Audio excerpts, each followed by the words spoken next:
Greater Visakhapatnam నగరపాలక సంస్థలో YCP కార్పొరేటర్లు పలువురు త్వరలోనే ఆ పార్టీలోకి రాజీనామా చేయనున్నట్టు రాష్ట్ర బ్రాహ్మణ కార్పొరేషన్ మాజీ చైర్మన్ సీతంరాజు సుధాకర్ అన్నారు.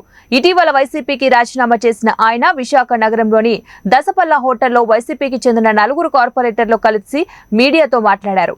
విశాఖ దక్షిణ నియోజకవర్గం ఎమ్మెల్యే వాసుపల్లి గణేష్ కుమార్ అభివృద్ధిని పట్టించుకోకుండా వ్యవహరిస్తున్నారని ఆరోపించారు. పార్టీని నమ్ముకున్న వారికి జగన్ న్యాయం చేయడం లేదని, దానికి తానే ప్రత్యక్ష నిదర్శనమని సుధాకర్ అన్నారు. రీసెంట్ గా నిన్న జరిగిన మీ సంఘటన చూశారు. చట్టాలను ఉల్లంఘించి, విద్యా చట్టాలను ఉల్లంఘించి నిన్న ఒక చీప్ లిక్కర్, దాన్ని సుమారుగా చాలా తక్కువ ఖరీదు, అది అలాంటి చీప్ లిక్కర్, అసలే ఈ లిక్కర్ మీద చాలా అభియోగాలు ఉన్నాయి.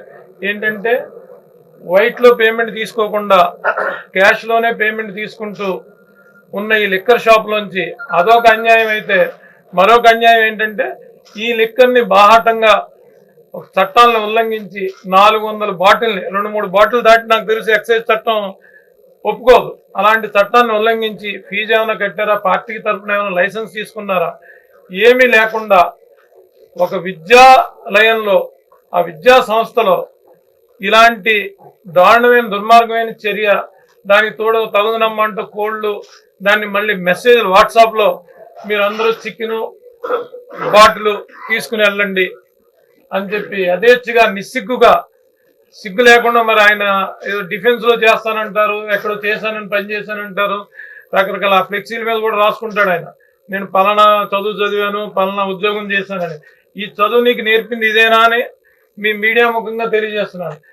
నీకు ఈ ఉద్యోగం నేర్పిన డిఫెన్స్ అంటే త్రివిధ దళాల్లో మనకి ఎంత డిసిప్లిన్ నేర్పుతుంటే, నా కొడుకులు కూడా డిఫెన్స్ స్కూల్లోనే చదువుకున్నారు. ఎందుకంటే ఒక డిసిప్లిన్ ఉంటుందని నేను డిఫెన్స్ స్కూల్లో చదివించా.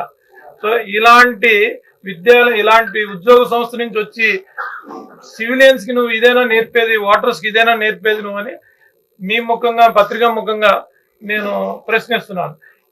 ఇలాంటి చర్యలు చేస్తున్న, ప్రోత్సహిస్తున్న ఈ ప్రభుత్వాన్ని మీరు ఏమనాలనేది మీ మీడియా ముఖంగా ఈ ప్రభుత్వాన్ని ప్రశ్నిస్తున్నా. ఇలాంటి చర్యలు మీరు ఇప్పుడు దాకా ఏమైనా దీని మీద చర్యలు ఉపక్రమించారా? ఉపక్రమించకపోతే మేము దీన్ని చట్టం ద్వారా దీన్ని కేసు వేస్తాం. ఒక డిపార్ట్మెంట్ని విద్యా సంస్థ ద్వారా, విద్యా సంస్థలు ఇలాంటి వాటికి ఆలవాలంగా చేయడానికి ఎవరు దీన్ని పర్మిషన్ ఇచ్చారు? డిఓ గారిని కానీ, కమిషనర్ గారిని కానీ, ప్రిన్సిపల్ సెక్రటరీ ఎడ్యుకేషన్ కానీ ఇలాంటి వాటికి మీరు లైసెన్స్ ఇచ్చారా? విద్యా సంస్థ నడపడానికి మీరు విద్యను బోధించడానికి లైసెన్స్ ఇచ్చారా? అసలు ఎన్ని లైసెన్సుల మీద ఎన్ని స్కూళ్ళు నడుస్తున్నాయి, ఎన్ని కాలేజీలు నడుస్తున్నాయి అనే దాని మీద కూడా మేము దీని మీద ఖచ్చితంగా ప్రశ్నించడం జరుగుతుంది. దానికి సమాధానం రాబట్టేదాకా మేము దీని మీద అవిశ్రాంతంగా పోరాటం చేస్తాం.